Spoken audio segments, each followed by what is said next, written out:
তো যোৱা 24 তাৰিখ দিনাখন দলামৰাৰ কি কয় কাকজান আৰু এইটো বোকাঘাটৰ পিএছ আণ্ডাৰত পৰে দলামৰা আণ্ডাৰত আৰু ৰয়েলছন ৰংহাং এজন নতুন প্ৰজন্ম কাৰ্বি ল'ৰা বুলি কৈছে নতুন প্ৰজন্ম কাৰ্বি ল'ৰাক যিটো গাড়ীৰ ভিতৰত মানে হত্যা কৰা হৈছে এটো আমি হিল পিপল কালচাৰাল ফৰামৰ তৰফৰ পৰা আমি নিন্দা কৰিছো আৰু কন্ডেম কৰিছো আৰু এই ঘটনাৰ ওপৰত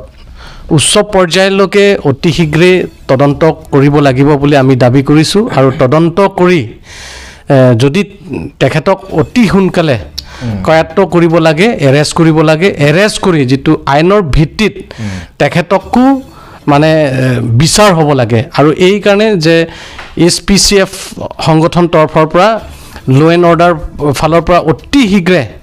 যিমান তেওঁলোকে সোৰ্সেছ আছে বিচাৰি উলিয়াই তেখেতক এৰেষ্ট কৰিব লাগে আৰু বিচাৰিব লাগে যোনে হত্যা কৰিছে এই ঘটনাটো মানে ওপৰত আমি নিন্দা কৰিছো আৰু কন্ডেম কৰিছো আহিবলগীয়া দিন এনেকা যাতে ঘটনা নঘটে আৰু এইটো আমি নিন্দলীয় ঘটনা বুলি ক'ব বিচাৰিছো আৰু দুখো লাগিছে নতুন প্ৰজন্ম যেহেতুকে নতুন এতিয়া উঠি আহিছে যোনে এই কামটো কৰিছে যোনে হত্যা কৰিছে এইটো নিন্দনীয় আৰু ঘৃণনীয় কাম হয় হেকাৰণে অতি শীঘ্ৰে ল এণ্ড অৰ্ডাৰ ফালৰ পৰা যিমান সোৰ্সেছ আছে বিচাৰি পেলাই উলিয়াই পেলাই তেখেতক এৰেষ্ট কৰিব লাগে এৰেষ্ট কৰাৰ পিছত তেখেতক শাস্তি প্ৰদান কৰিব লাগে বুলি আমি এছপিচিএফ তৰফৰ পৰা আমি দাবী কৰিছো অতি সোনকালে এইটো হয়তো কৰা মানুহ এইটো ওলাব লাগে এইটোহে মোৰ দাবী আৰু আমি বিশেষকৈ আমি একদম অঘটনা ঘটিছে কাৰ্বি আংলঙৰ ঠাইত যে 24 ৰাতি দিনাখন এইটো শুনি ৰিসেন্টলি আমি সোশ্যাল মিডিয়াৰ যোগেদি আমি গম পাইছোঁ যে লাইক ৰয়েলছন ৰংহাং এটা মানে ইউথ কাৰ্বি আংলঙৰ এটা হেৰাইছে আমি তাৰ কাৰণে এছপিচিএফে তাৰ আত্মাৰ কাৰণে মানে দুখ কৰিছোঁ আৰু যিহেতু তেখেতৰ আজি আত্মাৰ কাৰণে আমি শান্তিৰ কাৰণে প্ৰাৰ্থনা কৰিছোঁ ঈশ্বৰলৈ তাৰ পাছত লাইক অতি সোনকালে আমি মানে তদন্ত কৰিবলৈ আমি আহ্বান কৰিছোঁ ল এণ্ড অৰ্ডাৰ ফালৰ পৰা অতি সোনকালে তদন্ত কৰি কালপ্ৰিটক কঠোৰ শাস্তিৰে মানে বিচাৰ ল'বলৈ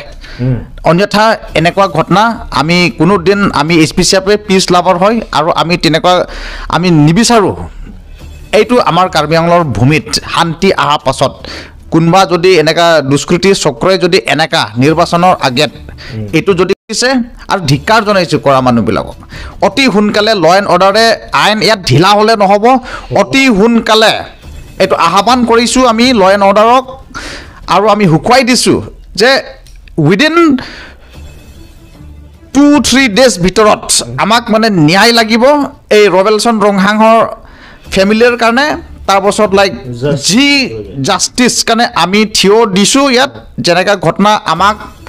একদম মন চুই দিছে আমি এইটো নিন্দা কৰিছোঁ এই কৰা মানুহবিলাকক